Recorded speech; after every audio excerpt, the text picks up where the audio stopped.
Chapter 2. After these things, when the wrath of King Ahasuerus was assuaged, he remembered Vashti and what she had done, and what was decreed against her. Then said the king's servants that ministered unto him, Let there be sought for the king young virgins, fair to look on, and let the king appoint officers in all the provinces of his kingdom, that they may gather together all the fair young virgins unto Shushan the castle, to the house of the women, unto the custody of Hegai, the king's chamberlain, keeper of the women, and let their ointments be given them, and let the maiden that pleases the king be queen instead of Vashti. And the thing pleased the king, and he did so. There was a certain Jew in Shushan the castle, whose name was Mordecai, the son of Yair, the son of Shimei, the son of Kish, a Benjamin, who had been carried away from Jerusalem with the captives that had been carried away with Jeconiah, king of Judah, whom Nebuchadnezzar, the king of Babylon, had carried away. And he brought up Hadassah, that is, Esther, his uncle's daughter, for she had neither father nor mother, and the maiden was of a beautiful form, and fair to look on. And when her father and mother were dead, Mordecai took her for his own daughter. So it came to pass, when the king's commandment and his decree was published, and when many maidens were gathered together unto Shushan the castle, to the custody of Hegai, that Esther was taken into the king's house, to the custody of Hegai, keeper of the women. And the maiden pleased him, and she obtained kindness of him, and he speedily gave her her ointments, and her portions, and the 7 maidens, who were meet to be given her out of the king's house, and he advanced her and her maidens to the best place in the house of women. And Esther had not made known her people, nor her kindred, for Mordecai had charged her that she should not tell it. And Mordecai walked every day before the court of the women's house, to know how Esther did, and what would become of her. Now when the turn of every maiden was come to go into King Ahasuerus, after that it had been done to her according to the law for the women, 12 months, for so were the days of their anointing accomplished, to wit, 6 months with oil and myrrh, and 6 months with sweet odors, and with other ointments of the women. Now when the maiden came unto the king, whosoever she desired was given her to go with her out of the house of the women into the king's house. In the evening she went, and on the morrow she returned to the second house to the women, to the custody of Shaashgaz, the king's chamberlain, who kept the concubines. She came in unto the king no more, except the king delighted in her, and she were called by name. Now on the turn of Esther, the daughter of Abihail, the uncle of Mordecai, who had taken her for his daughter, was come to go into the king, she required nothing but what Hegai, the king's chamberlain, the keeper of the women, appointed. And Esther obtained favor in the sight of all that looked upon her. So Esther was taken unto King Ahasuerus into his house royal in the 10th month, which is the month of Tebeth, in the 7th year of his reign. And the king loved Esther above all the women, and she obtained grace and favor in his sight more than all the virgins, so that he set the royal crown upon her head, and made her queen instead of Vashti. And the king made a great feast unto all the princes and his servants, even Esther's feast. And he made a release to the provinces, and gave gifts according to the bounty of the king. And when the virgins were gathered together the second time, and Mordecai sat in the king's gate, Esther had not yet made known her kindred, nor her people, as Mordecai had charged her, for Esther did the commandment of Mordecai, like as when she was brought up with him. In those days, while Mordecai sat in the king's gate, 2 of the king's chamberlains, Bigthan and Teresh, of those that kept the door, were wroth, and sought to lay hands on the king Ahasuerus. And the thing became known to Mordecai, who told it unto Esther, the queen, and Esther told the king thereof in Mordecai's name. And when an inquisition was made of the matter, it was found to be so. They were both hanged on a tree, and it was written in the book of the Chronicles before the king. All right, let's go back up to verse 1, and we're going to continue in this story of Esther. Esther is the star. And in the first chapter, we begin in this period of Ahasuerus. Ahasuerus is this one who will silence the poor. Ahasuerus had a great kingdom and he ruled. He was the father of Darius. We learned about who Darius, this period of Darius now, when they would take over Babylon, the Medes and the Persians. And he's going to reign over a great number of provinces, 127 of them. And what happened was he called for his queen to come before him, and she didn't want to. And it made the king angry. And now the king has sent her out from his presence, and he is going to search among the land, and we'll find that he's going to gather him a new queen from among the young ladies of his kingdom.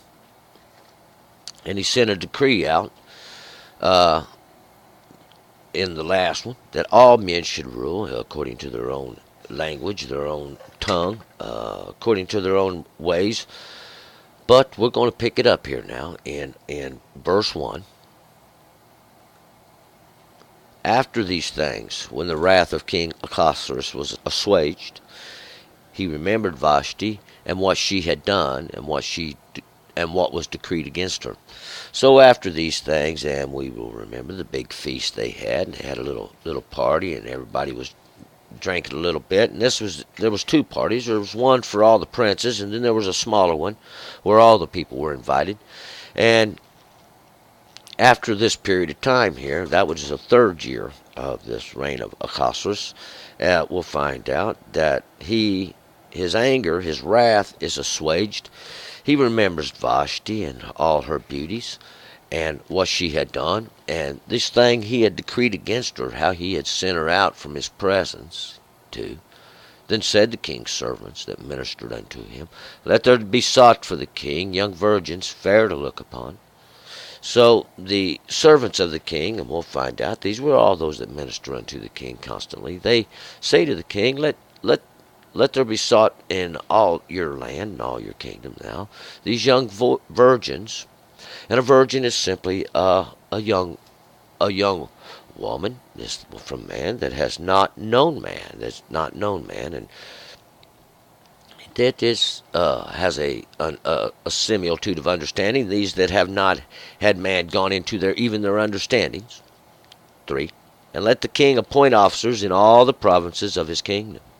They may gather together all the fair young virgins unto Shushan the castle, to the house of the women, and to the custody of Hegai, the king's chamberlain, keeper of the women, and let their ointments be given them.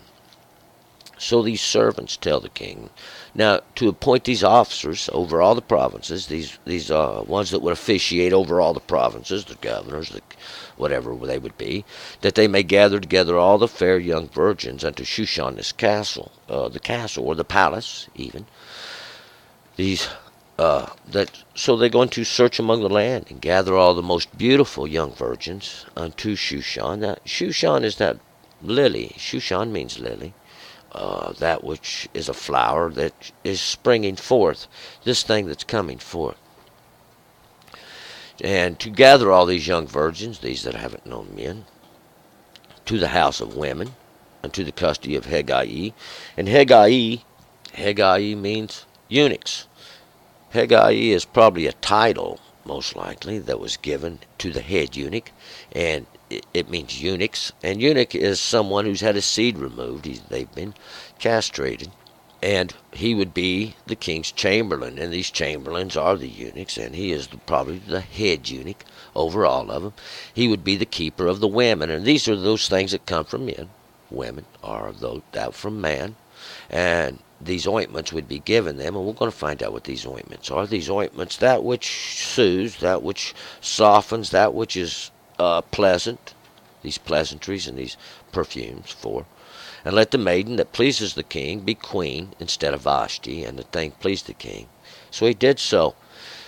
And they said, let this maiden, that whichever the king shall choose among all the beautiful women of the virgins of the kingdom, be queen instead of Vashti. She shall become this feminine rule instead of Vashti. And Vashti is the beauties. Vashti is the plural for beauty. And it pleased the king. So he did. He sends a decree. Now there was a certain Jew, verse 5. There was a certain Jew in Shushan, the castle, whose name was Mordecai. He's the son of Yair, the son of Shimei, the son of Kish, a Benjamin. And this certain Jew, Jew is someone from Judah. Jew is, that's what it means. This is a term used to describe those of Judah. Those are praisings. In Shushan, Shushan's that place that's coming forth. It's the palace, whose name was Mordecai. Mordecai is these small portions of man, these small portions of men, we should say, the son of Yair. Yair was, we remember Yair, he was this one who enlightens. He's the one that comes forth from Shammai. That was that report, that famous report. The one that comes forth from Kish. Kish, the snare, a Benjamite. And Benjamite is the son of my strength, or the son of my right hand, which is the great strength of my work. A Benjamite is one from there, one from this great strength. 6. Who had been carried away from Jerusalem with the captives that had been carried away with Jeconiah, king of Judah, whom Nebuchadnezzar, the king of Babylon, had carried away. And he's the one who was carried away. These were of the captives who were carried away from Jerusalem. That's the place of peaceful teachings. When Jeconiah, remember, Jeconiah was just a boy when they carried him off to Babylon. Jeconiah means this established of God. It's established of God. He was the king of Judah, or the king of praisings, whom Nebuchadnezzar, that's the prophet that protects the crown, he was the king of Babylon, or confusion, carried him away. 7. And he brought up Hadassah, that is Esther, his uncle's daughter, for she had neither father nor mother. And the maiden was of a beautiful form, and fair to look on. And when her father and mother were dead, Mordecai took her for his own daughter. And he raises Esther, or Hadassah. We'll find out. Hadassah, like I said when we began, that's those myrtle trees. Even the beauty of these myrtle trees when they're flowering. And Esther would be what she is referred to in the story, and even this star, this beautiful understanding, this light in heaven.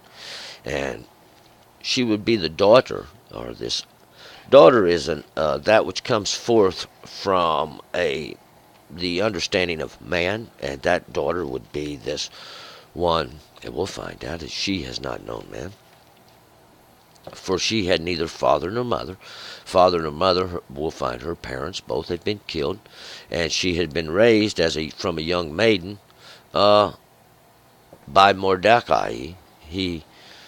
She was a beautiful form and fair to look on, and when her father and mother had died, Mordecai took her for his own daughter. And remember, that's these small portions of men that would take for his daughter, or his own understanding. 8.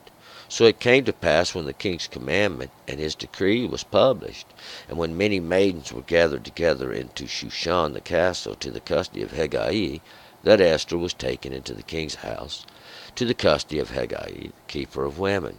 So it came to pass, see, during this period of time when they was gathering all these beautiful young virgins unto the king's house, according to the commandment of the decree, that Esther was among these who was gathered unto the palace, the Shushan, that beautiful thing that's coming forth unto Hegai. These were the eunuchs of the king. He was the keeper of those that of the women, those things that come forth from man. 9. And the maiden pleased him, and she obtained kindness of him, and he speedily gave her her ointments with her portions, and the 7 maidens, who were meet to be given her out of the king's house. And he advanced her and her maidens to the best place in the house of women. And the maiden pleased her. So Esther is going to please Hegai. We'll find Esther is most beautiful, and she has obtained kindness of him.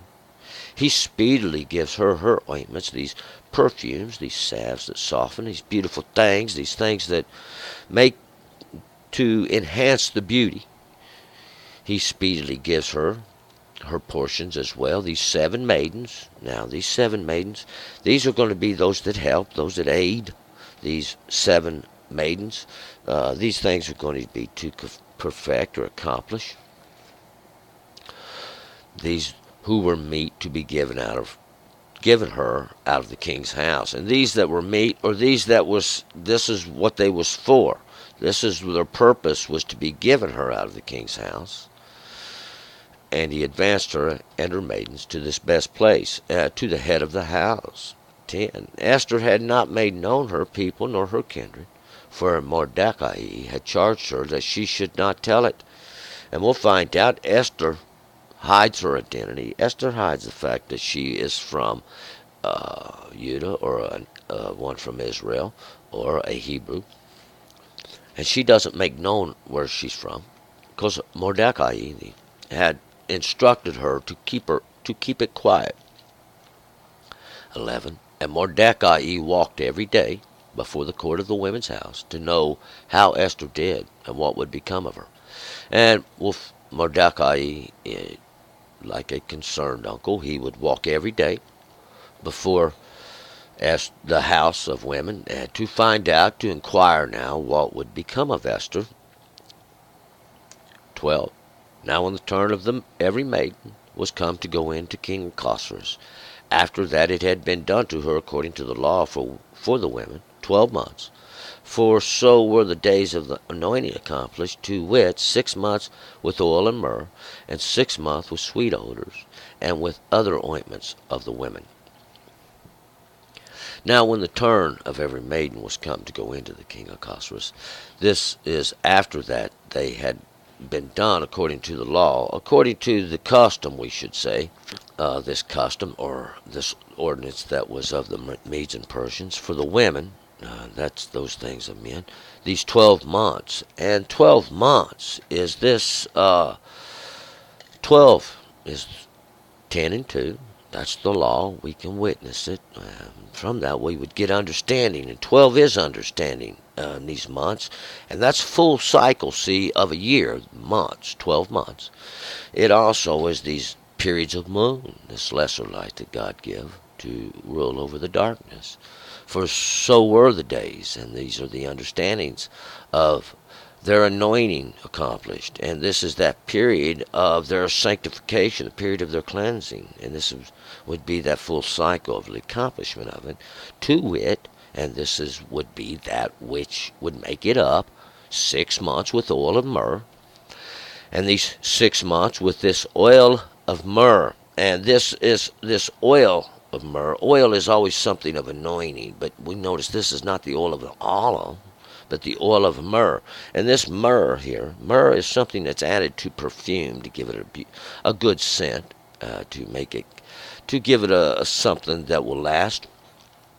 And we'll find out, but it means bitterness. Myrrh, it means bitterness.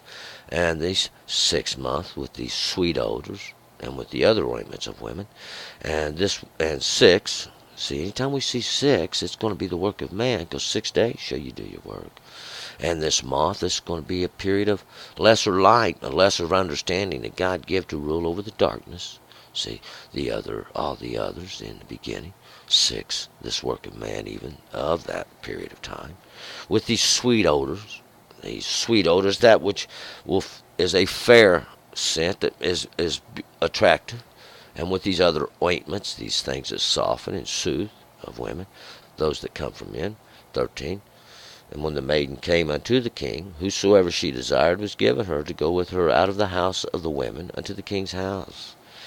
And when this maiden, she would come in unto the king, whatever she needed, whatever she wanted from the house of women, from this place that come from men, they would take in with her, and when she went into the king. 14. In the evening she went, and on the morrow she returned into the second house of the women, to the custody of Shaashgaz, the king's chamberlain, who kept the concubines. And she came in unto the king no more, except the king delighted in her, and she were called by name. So in the evening, this would be about the time of the sun going down, the evening, that period of darkness, she would go in. She went in to the king, and on the morrow, come the morning, she returned into the second house of the women. Now we can witness, anytime we have a second, two, that's a two, or a portion, that second house, the other house, this other abode for women, and that's the other place for those that come from men. This which she would go is to the custody of Shaashgaz. Shaashgaz is this servant of the beautiful, this one who serves the beauties. And he is also a concubine, a eunuch, one who does not have seed of the king. And they would go no more to the king. See, they would be a concubine now, just one of his many wives, unless the king would call on them. 15. Now, when the turn of Esther, the daughter of Abihail, the uncle of Mordecai, who had taken her for his daughter, was come to go in unto the king, she required nothing but what Haggai, the king's chamberlain, the keeper of the women, appointed. And Esther obtained favor in the sight of all them that looked upon her. So now it's Esther's turn. It's Esther's turn. She is the daughter that's understanding to come from Abihail. Abihail is my father of might, my father of these strengths and ability. He was the uncle, and that is to uncle is to be my father's brother of my father's understanding. See, the same understanding of father, Mordecai. Mordecai is these small portions of men, who had taken her for his daughter, and he had taken her for his own understanding, was come to go into the king. She required nothing. She didn't need anything. She didn't need anything. But what Haggai, the eunuch, the one of the eunuchs, had given her, he was the king's chamberlain, the keeper of the women, those things from men. We'll find that Esther was beautiful and needed nothing. 16. So Esther was taken unto King Ahasuerus into his house royal in the 10th month, which is the month Tebet, in the 7th year of his reign. So Esther, the star, and she is the star of the story, she is this light, this shining from heaven, this understanding coming forth. She was taken to the king Ahasuerus, and he is the one that's going to silence the poor, this one who silences the poor, into this house royal, and even to his royal abode in the 10th month. And that 10th month now, the 10th month is going to be the law, even that portion of the law. See, 10, it's always the law. And the 10th is a portion of the law, see, in that month, and that's that portion of the lesser light, which is that month, that portion of the lesser light of Tebet. And Tebet is goodness, see, because that's what we would find in the law. In the 7th year of his reign, and his 7th, see, 7 is accomplish or perfection, because that's what we get. And this 7th, or even this portion that accomplishes or perfects the greater understanding of his reign. 17. And the king loved Esther above all the women, and she obtained grace and favor in his sight more than all the virgins, so that he set the royal crown upon her head, and made her queen instead of Vashti. And king, we'll find out, he loves Esther above all the other women, above all these other things that come from men. And she obtains great favor in his sight, more than all the other virgins, these ones that had not known men. So he puts the royal crown upon her head. He makes her queen. She becomes this feminine ruler instead of Vashti, instead of all these beauties. 18. Then the king made a great feast unto all his princes and his servants, even Esther's feast. And he made a release to the provinces and gave gifts according to the bounty of the king.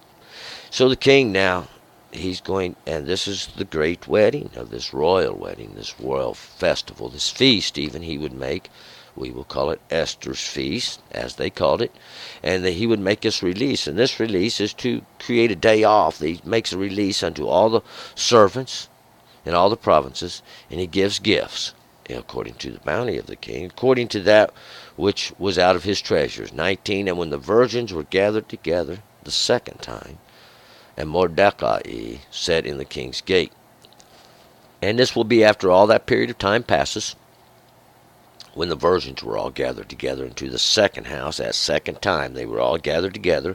The separations were done. It was finally complete. This would be the second time. Now we'll be able to witness that portion or that period. And Mordecai, he sits in the king's gate. Mordecai, that's that little portion of men. He sits in the king's gate, and that's that place of judgment, even of the king. 20. Esther had not yet made known her kindred nor her people, as Mordecai had charged her, for Esther did the commandment of Mordecai, like as when she was brought up with him. Esther, we know she is already beautiful to look on, and she is great of understanding. We'll find Esther, this star, this light, this understanding in heaven. She doesn't make known her people, where she's from, because Mordecai, he is that little portion of man, and charged her and told her to not do so. And Esther always did the commandment of Mordecai, that's that small portion of man, like as when she was brought up. She always kept the law. 21. In those days, while Mordecai sat in the king's gate, two of the king's chamberlains, Bigthan and Teresh, of those that kept the door, were wroth and sought to lay hands on the king Ahasuerus. Now it was in the days,